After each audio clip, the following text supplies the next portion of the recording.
అల్పపీడన ప్రభావంతో ఏపీలో వర్షాలు దంచుకొడుతున్నాయి. దీనికి సంబంధించి మరింత సమాచారాన్ని మా కరెస్పాండెంట్ ప్రదీప్ అందిస్తారు. ప్రదీప్, ఏపీలో వర్ష ప్రభావం ఎలా ఉంది? అధికారులు ఎలాంటి చర్యలు తీసుకుంటున్నారు? Thank you Vijay. బంగాళాఖాతంలో అల్పపీడనం బలపడడంతో అయితే ఏపీలో వర్షాలు దంచి కొడుతున్నాయి. చాలా వరకు చూస్తే కోస్తాంధ్ర సంబంధించి కూడా ఆ యొక్క వర్షాలు అనేవి కూడా చాలా దారుణంగా కూడా కురిసే పరిస్థితి కనబడుతుంది. పూర్తిగా విశాఖపట్నం, విజయనగరం, తునిలో కూడా చాలా భారీ వర్షాలు పడుతున్నాయి. మరో 3 రోజుల పాటు చాలా వర్షాలు పడే అవకాశం ఉంటదంటూ కూడా వాతావరణ శాఖ అధికారులు అయితే తెలియజేయడం జరిగింది.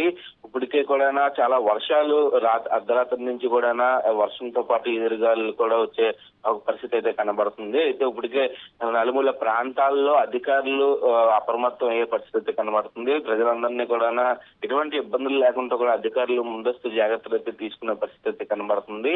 బంగాళాఖాతంలో అల్పపీడనం బలపడడంతో అయితే చాలా వరకు ఏపీలో విచ్చలవిడిగా వర్షాలు అయితే దంచుకొట్టే పరిస్థితి అయితే కనబడుతుంది. నలుమూల ప్రాంతాలు, లోతైన ప్రాంతాలు ఏవైతే ఉన్నాయో ఒక ప్రాంతాల్లో అయితే ముందే చాలా జాగ్రత్తలు తీసుకునే పరిస్థితి కనబడుతుంది. ఈ యొక్క వర్షాల కారణంగా ఎప్పటి నుంచి అయితే ఈ యొక్క వర్షాలు కురుస్తున్నాయనేది కూడా వాతావరణ శాఖ అధికారులు తెలియజేయడం జరిగింది. అప్పటి నుంచి కూడా ప్రతి ఒక్క జిల్లాల్లో కూడా అధికారులు అప్రమత్తమై కూడా ముందే జాగ్రత్తలు తీసుకునే పరిస్థితి అయితే కనబడుతుంది. అయితే విశాఖపట్నంలో ఉమ్మడి విశాఖ జిల్లాలో ఏదైతే గిరిజన ప్రాంతాల్లో లోతైన ప్రాంతాలు, కొండల ప్రాంతాలు ఏవైతే ఉన్నాయో గతంలో ఏవైతే ఈ యొక్క వర్షాల కారణంగా కొన్ని గ్రామాలు మునిగిపోయే పరిస్థితుల్లో ఏదైతే ఉన్నాయో ఆ గ్రామాలన్నింటినీ కూడా ఆ గ్రామాల్లో ఉన్న ప్రజలందరినీ కూడా చాలా వరకు ఇప్పటికైతే సురక్షితమైన ప్రాంతాలకైతే తరలించడం జరిగింది. అయితే విజయనగరం జిల్లాలో కూడా భారీ నుంచి అతి భారీ వర్షాలు కురుస్తున్న నేపథ్యంలో అయితే మరో 3 రోజులు ఉండడం వల్ల అయితే చాలా వరకు అయితే మొత్తం అంతా కూడా అధికారులు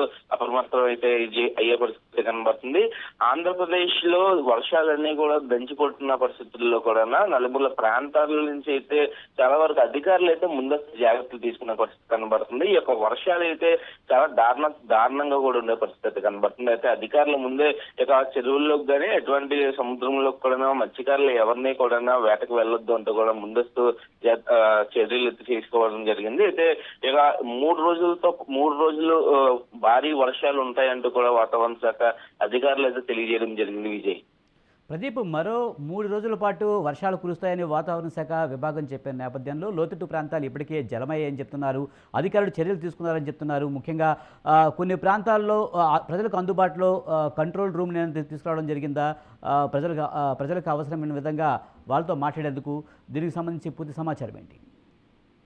విజయ్, చూస్తుంటే కూడా లోతట్టు ప్రాంతాల్లో కంట్రోల్ రూమ్ అనేది కూడా ఏర్పాటు చేయడం, అంటే జిల్లాల్లో కలెక్టర్ ఆఫీస్ వద్ద అయితే కంట్రోల్ రూమ్ అయితే ఏర్పాటు చేయడం జరిగింది. ఈ యొక్క లోతట్టు ప్రాంతాల్లో డైరెక్ట్ గా అధికారులే ఆ యొక్క ప్రాంతాలకు వెళ్లి కూడా పరిశీలించే పరిస్థితి కనబడుతుంది. అయితే గతంలో చూసుకుంటే కూడా వర్షాల కారణంగా లోతట్టు ప్రాంతాల్లో చాలా వరకు ప్రజలు ఇబ్బంది పడే పరిస్థితి కనబడుతుంది. కానీ రాష్ట్ర ప్రభుత్వం ఈసారి ముందే చర్యలు తీసుకున్న పరిస్థితి కనబడుతుంది. రాష్ట్ర ప్రభుత్వం, ముఖ్యమంత్రి చంద్రబాబు నాయుడు కూడా ప్రతి ఒక్క అధికారులకు కూడా ముందే ఆదేశాలు జారీ చేయడం జరిగింది. ఏదైతే లోతట్టు ప్రాంతాలు ఉన్నాయో ఆ ప్రాంతాల్లో ఉన్న ప్రజలు సురక్షితంగా ఉన్నారా లేదా అంటూ కూడా అనుక్షణం తెలుసుకునే పరిస్థితి అయితే కనబడుతుంది కూడా విజయ్. అయితే ఇక కంట్రోల్ రూమ్ తో పాటు ఏదైతే రెడ్ జోన్స్ అనేవి కూడా రెడ్ జోన్స్, ఆరెంజ్ జోన్స్ అనేది కూడా పెట్టడం జరిగింది. ఈ యొక్క జోన్స్ పరంగా కూడా అధికారులు డైరెక్ట్ గా, అంటే అధికారంగా ఈ అంతరంగమే కదిలి కూడా ఈ యొక్క ప్రజలు సమస్యలు, అంటే ఈ యొక్క వర్షాల కారణంగా ఎవరైతే ఇబ్బందులు పడుతున్నారో అనేది కూడా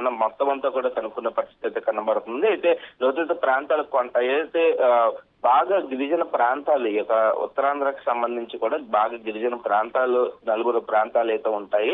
గతంలో ఏవైతే గిరిజన ప్రాంతాలు జలమయ్యి కూడా మునిగిపోయే పరిస్థితుల్లో ఉన్నాయో ఆ యొక్క లోతట్టు ప్రాంతాల్లో ముందే అధికారులు కూడా చేరుకొని కూడా ఆ యొక్క జలమయ ప్రదేశాలు ఏవైతే ఉన్నాయో ఆ ప్రదేశాలన్నింటినీ కూడా, ప్రదేశాల్లో నివసిస్తున్న ప్రజలందరినీ కూడా సురక్షితమైన ప్రాంతాలకి అయితే తరలించే పరిస్థితి కనబడుతుంది. అయితే ఏపీలో చాలా దారుణంగా ఏవైతే నదులు కానీ చాలా వరకు చాలా ఇబ్బందులు గతంలో ఈ యొక్క వర్షాల కారణంగా ఊర్లే మునిగిపోయే పరిస్థితుల్లో గతంలో మనం చూసాము. అట్లాంటి ఆ యొక్క ప్రదేశాలు ఏవైతే ఉన్నాయో ఆ ప్రదేశాల్లో కూడా జిల్లా యంత్రాంగం అయితే ముందస్తు జాగ్రత్తలు తీసుకొని కూడా ఎటువంటి ఇబ్బందులు లేకుండా ఈ యొక్క వర్షాల కారణంగా మరో 3 రోజులు ఉండబోతున్న వర్షాల్లో ఎటువంటి ప్రజలు ఇబ్బంది పడకుండా కూడా జాగ్రత్తలు తీసుకునే పరిస్థితి కనబడుతుంది Vijay. Right, thank you Pradeep.